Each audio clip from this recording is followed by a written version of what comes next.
স্ত্রী আপনাকে অভিশাপ দিক আর না দিক, আপনার করা দুইটি কাজ আপনার জীবনে অভিশাপ হয়ে আসবে। স্ত্রী যদি মুখ ফুটে অভিশাপ নাও দেয়, এক নাম্বার হচ্ছে আপনি যদি আপনার স্ত্রীকে এমন কষ্ট দেন, মানসিক কষ্ট, যেটা দিয়ে সে রাতের ঘুম হারাম হয়ে যায়, সে খাবার খেতে বসে তার গলা দিয়ে খাবার নামে না, একটা ভারী নিঃশ্বাস তার মধ্যে সবসময় কাজ করে, একটা ফাফর ভাব কাজ করে, এই যে দীর্ঘশ্বাস বান্দার, এটা কিন্তু আল্লাহ সহ্য করে না। মনে রাখবেন, বান্দা ভুলে যেতে পারে কিন্তু আরো সে আজিমের মালিক আল্লাহ ভুলে যায় না। এবং এটা কিন্তু জুলুম ভাই।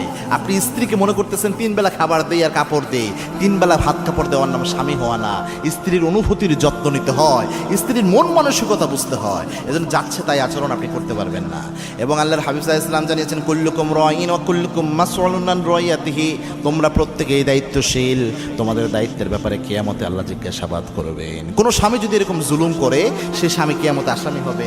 এবং এই যে জুলুম, এটা মানুষের জীবনে অভিশাপ হিসাবে আসে, নবীজির আরেক হাদিস দিয়ে ইঙ্গিত পাওয়া যায়। 2 নাম্বার, কোনো ব্যক্তি যদি এই কাজটা করে যে স্ত্রী রেখে পরকীয়া করে, পরকীয়ার সম্পর্ক করে পরবর্তীতে স্ত্রীকে বঞ্চিত করলো, স্ত্রীর মানসিক পুরো জীবনটাই শেষ করে ফেললো, মন মানসিকতা নষ্ট করে ফেললো, তার লাইফটা হেল বানায় দিছে, এরকম যদি হয় যে পরকীয়ার সম্পর্কের কারণে স্ত্রীকে শেষ করে দিল, সে স্ত্রীকে ধুকে ধুকে মেরে ফেলার মতো অবস্থা।